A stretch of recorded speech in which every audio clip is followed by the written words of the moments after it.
ഒരപേക്ഷയും കൂടിയുണ്ട്.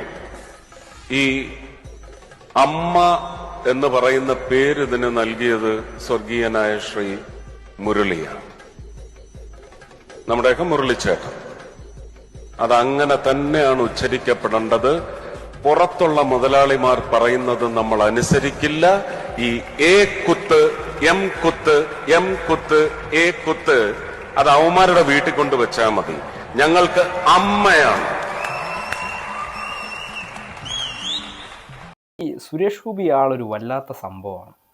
ഇപ്പോൾ ഈ പരിപാടി, ഈ അമ്മയുടെ കുടുംബ സംഗമത്തിൽ മോഹൻലാൽ സംസാരിച്ചു, മമ്മൂട്ടി സംസാരിച്ചു, അങ്ങനെ പല ആളുകൾ സംസാരിക്കേണ്ട. അവരൊക്കെ വർഷങ്ങളായിട്ട് ഈ അമ്മ എന്ന് പറഞ്ഞ സംഘടനയുമായിട്ട് മുന്നോട്ട് പോകുന്നു. അമ്മയുടെ ഉയർച്ച താഴ്ചകളിലൊക്കെ ഭയങ്കരമായിട്ട് ആളുകളുടെ ഇടയിൽ നിന്ന് ക്രൂശിക്കപ്പെട്ട് ആളുകളെ തെരുവിലേക്ക് കേട്ട് അമ്മയുടെ കൂടെ, അതായത് അമ്മ എന്ന് പറയുന്ന സംഘടനയുടെ കൂടെ നടക്കുന്ന ആൾക്കാരാണ്.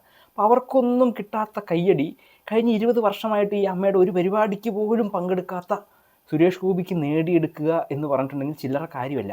അതുപോലെ ഇതേ കഴിവുകൊണ്ട് തന്നെയാണ് തൃശ്ശൂരിലെ വളരെ വിദ്യാഭ്യാസമുള്ള, വിവരമുള്ള, സമ്പാദ്യമുള്ള ആളുകളെ കൊണ്ട് വോട്ട് ചെയ്യിപ്പിച്ച് ജയിച്ച് ലോക്സഭയിൽ പോയിരുന്ന് കേരളത്തിൻ്റെ കാര്യം പറയുമ്പോൾ ഇങ്ങനെ കാണിക്കാൻ പറ്റുന്നതും അതേ സുരേഷ് ഗോപിയുടെ കഴിവിൻ്റെ ഭാഗമായിട്ടാണ്.